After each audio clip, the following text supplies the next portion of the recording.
નમસ્કાર દોસ્તો, આજે હું આપની સમક્ષ ઝવેરચંદ મેઘાણીની કાઠિયાણીની કટારી વાર્તા લઈને ઉપસ્થિત થયો છું. આ વાર્તામાં કાઠિયાણીની શૂરવીરતાનું વર્ણન કરવામાં આવેલ છે. કાઠિયાણી પોતાની આબરૂ બચાવવા રણચંડીનું રૂપ ધારણ કરે છે. દોસ્તો, વાર્તા ખૂબ મજાની છે, તમને ખૂબ મોજ આવશે. તો ચાલો દોસ્તો, ઝવેરચંદ મેઘાણીના શબ્દોમાં વાર્તાનું રસપાન કરીએ. કારતક મહિનાને એક દિવસે બપોર નમતા હતા. પાંચાળના ડુંગરા વિંધીને એક વેલડું ચાલ્યું આવતું હતું.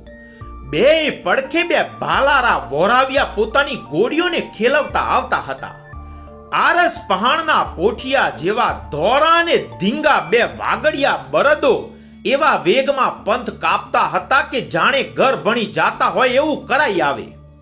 બળદની ધીંગી ધીંગી ડોકમાં ગુગરમાં રણઝણતી હતી. વચ્ચે વચ્ચે ઘરે ઝૂલતી ટોકરીના રણકાર સાદ પુરાવતા હતા અને વેલડાના પૈડામાં પરોવેલી પાંદડીઓ પણ રૂમઝૂમ થાતી હતી. ડુંગરના ગારામાંથી સામા પડછંદા ઉઠીને ત્રણેય સૂળની જમાવટમાં ભરી જતા હતા.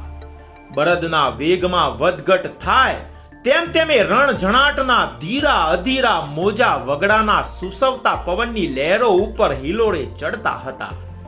બળદને અંગે ઝૂલતી હીર ભરી ઝૂલ્યોમાંથી અને બળદના શીંગ ઉપર સજેલી ખોભળોમાંથી નાનકડા આભલા જાણે સૂરજના કિરણોની સામે સનકારા કરી રહ્યા હતા.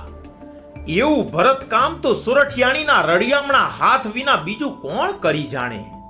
એવા રઢિયારા હાથવાળીએ કાઠિયાણી આ વેલડીમાં બેસીને પોતાના મૈયરમાંથી સાસરે આણું વાળીને જાતી હતી.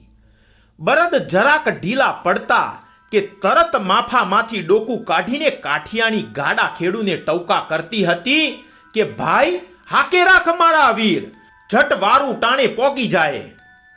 રણવગડામાં એકલી એકલી નાચ કરતી અપ્સરા જેવી એ રાતી ચોર વેલડી પાંચાળના સીમાડા વરોટીને જે વખતે ગોહિલવાડના મુલકમાં દાખલ થઈ તે વખતે સંધ્યાકાળના હૈયામાં જાણે કોઈએ કટારી હુલાવી હોય તેમ રાતા લોહીની શેડો વછૂટતી હતી. વટે માર્ગોના લાંબા લાંબા પડછાયા માથા વગરના ખવીસ જેવા વાંસે દોડતા હોય તેવા લાગતા હતા. લોહિયારું મોઢું લઈને સૂરજ મહારાજ ડુંગરની પછવાડે કોઈ દરિયામાં નાહવા ઉતરતા હતા. કેળાને કાંઠે એક ખેતર હતું, તેમાં એક આદમી ભેંસો ચારે છે. વેલડું જોતા જે આદમીએ પોતાની ભેંસો રેઢી મૂકીને દોટ દીધી, પણ રાડ ન પાડી. હાંફતો એ વેલડાને આંબ્યો અને ધીરે સાદે અસવારોને પૂછવા માંડ્યો, જુવાન્યો, કિયા ગામની વેલ છે? રાજપરાની, વોરાવીએ કહ્યું. કિસેથી આવતા છો બાપ? પાંચારમાં ભાડલેથી. વેલડામાં કમણ બીઠું છે? આઈ સજુબાઈ, રાજપરા હાથિયા ધાદલના ઘરવાળા ને દેવાત ખાચરના દીકરી. જુવાન્યો, ગુંડો કામો કર્યા, આ મોતને માર્ગ તમુહી કુણે દેખાડ્યો? કા આસે નજર કરો, સામી દેખાય એ ભીમડાદની મેળ્યું. ગામને સીમાડેથી સારું બાઈ માણસ આબરૂ સોતું નસે મોરા બાપ, ગજબ કર્યો. પણ છે શું? આ માઢમેડી જોઈ? ભીમડાદનો ખોખરો શેખ મેડીએ બીઠો બીઠો આખી સીમમાં શકરાના જેવી નજરું ફેરવ્યા કરે છે. ચારે ફરતા કાઠીઓના ગામડા ઉપર ટાપે ટાપેને કાઠિયાણીઓની કાર ગોરમટી નરખે છે. કાઠિયાણીઓની માંડ છાંડના ઈને સપના આવતા છે. કાઠિયાણીઓના મોઢાનો તો ઈ કાર મુખો જાપ જપતો છે બાપ. એક રાત એની મહેમાન ગતિ ચાખ્યા વના કોઈ રેડું ઓજણું જવા પામતું નથી. જો બાપ, નદીને કાંઠે એની માડ મેડી ઝપેટા ખાતી છે. નદીના પાણી એના મોલ હારે થપાટા ખાતો છે. ભા ગજબ કર્યો તમે. બીજો કોઈ માર્ગ છે? ના રે મોરા બાપ, મારક કે બારક કાણું ન મરે. જીસે જાઓ તીસે બબ્બે માથોડે નદીના ભેડા ઊભા છે. ગામ સોસરવા થઈને આ એક જ માર્ગ ઓલે કાંઠે જીસે. ત્યારે ગામ વચ્ચો વચ્ચ જ હાલવું પડશે? બીજો ઉપા નસે મોરા બાપ. વેરડાનો પડદો એક બાજુ ખસેડીને આઈ સજુબાઈએ ડોકું કાઢ્યું. ચંદ્રમાએ જાણે વાદળના અંતરપટમાંથી મોઢું બતાડ્યું. જાણે કાંઈ આકુરતા વ્યાકુરતા ન હોય તેમ આઈએ ડાંગવાળા આદમીને પગથી માથા સુધી માપી લીધો. કાળા ભમ્મર કાતરા, માથે મોટો ચોટલો, ડોકમાં મારા અને આંખમાં સતધર્મના તેજ જોઈએ આદમીને પારખ્યો ને પૂછ્યું, દેવી પુત્ર લાગો છો બાપ? હા આઈ, ચારણ સા? કાંઈ ફકર નહીં બા, કાંઈ હથિયાર રાખો છો? ચારણની કેડે કટાર ખોસેલી હતી. ભેટમાંથી કાઢીને ચારણે આઈ ભણી લાંબી કરી. આઈએ તે ઉપાડી લઈને કહ્યું, રંગ તુને હવે મુઠ્ઠીઓ વાળીને રાજપરાને રસ્તે વહેતો થા અને કાઠીને વાવડ દે, બાકી તો સૂરજ ધણીની મરજી મારા વીરા. ભેંસનું ખાંડું રેઢું મેલીને ચારણે ડાંફો ભરવા માંડી.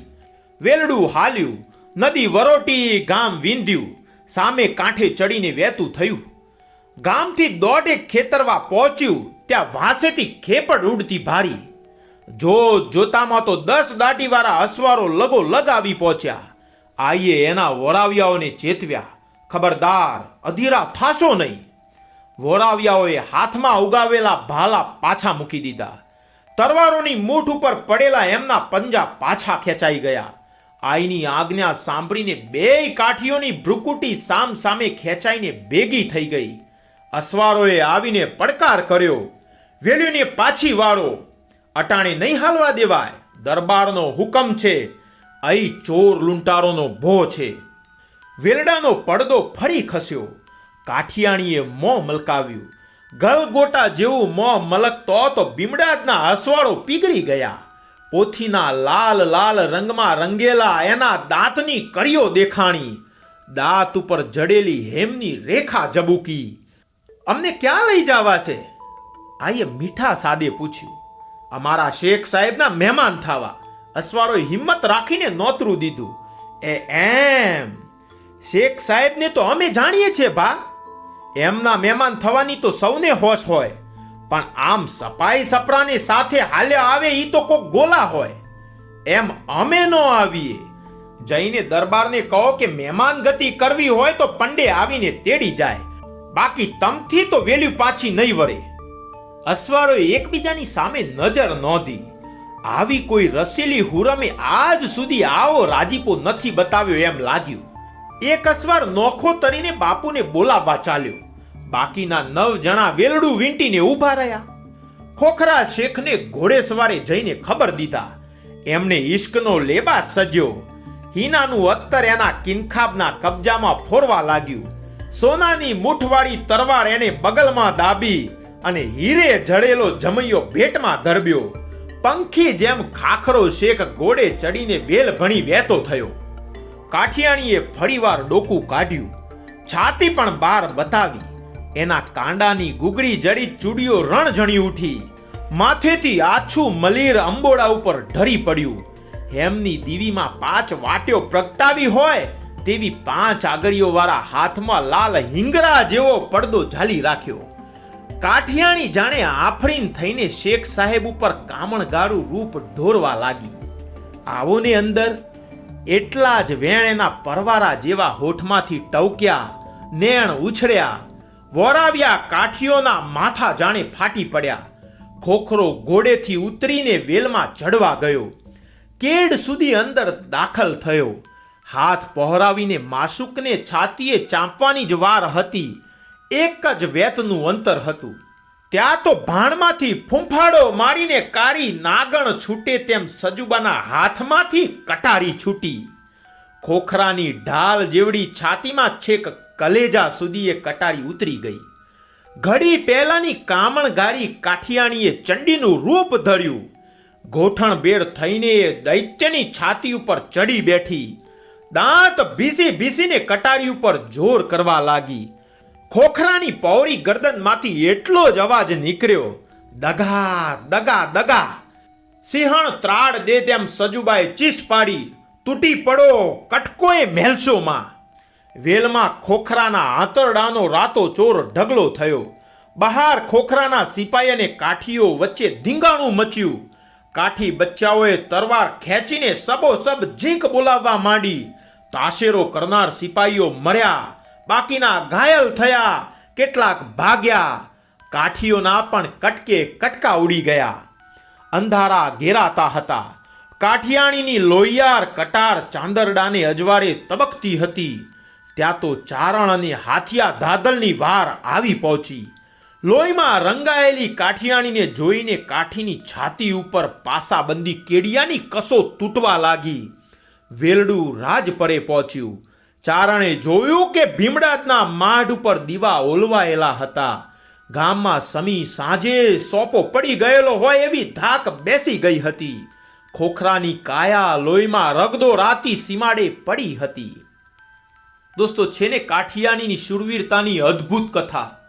દોસ્તો, જો આપને વિડીયો પસંદ આવ્યો હોય તો પ્લીઝ વિડીયોને લાઈક કરજો અને તમારા દોસ્તો સુધી એને શેર કરજો. અને હા દોસ્તો, ચેનલને સબસ્ક્રાઇબ કરવાનું ચૂકતા નહીં. દોસ્તો, ફરી મળીશું આવી જ એક નવી વાર્તા સાથે. ત્યાં સુધી રજા આપો. ધન્યવાદ.